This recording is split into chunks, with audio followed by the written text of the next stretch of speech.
Hello hi praise the Lord. ఎలా ఉన్నారు? ఈ వీడియోలో నేను చెప్పాను కదా, ముందు వీడియోలో నేను చిన్న పాపకి 3 months నుంచి వాడే టంగ్ బ్రష్ గురించి. ఈ వీడియోలో నేను ఈ టంగ్ క్లీనర్స్ అయితే కొత్తగా ఉంటాయని తెప్పించాను. ఆల్రెడీ మా పెద్ద పాపకి నేను ఇవి యూజ్ చేశాను కరెక్ట్ అయిన ఏజ్లో. ఫ్రమ్ 15 months నుంచి 2 years 3 years కంప్లీట్ అయ్యాక వాడాను. 3 years తర్వాత ఏం ప్రోడక్ట్ అనేది తర్వాత వీడియోలో చూడండి. సో ఇవి మా పాపకి ఇప్పుడు 20 months ప్లస్ అనమాట. సో అందుకని ఇవి తెప్పించాను.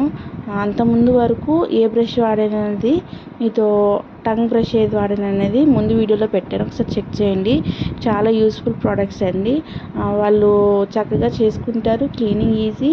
దీంతో పాటుగా ముందు వాడిన టూత్ బ్రష్ కూడా మనం యూజ్ చేస్తే చాలా బెటర్ వాళ్ళకి అలవాటు అయ్యే వరకు. ఎందుకంటే ఇప్పుడే కదండి ఫుడ్ ఇంటేక్ తీసుకుంటే వాళ్ళు హెల్తీగా ఎదుగుతారు. సో మీకు నచ్చినట్లయితే కనుక ప్లీజ్ సబ్స్క్రైబ్.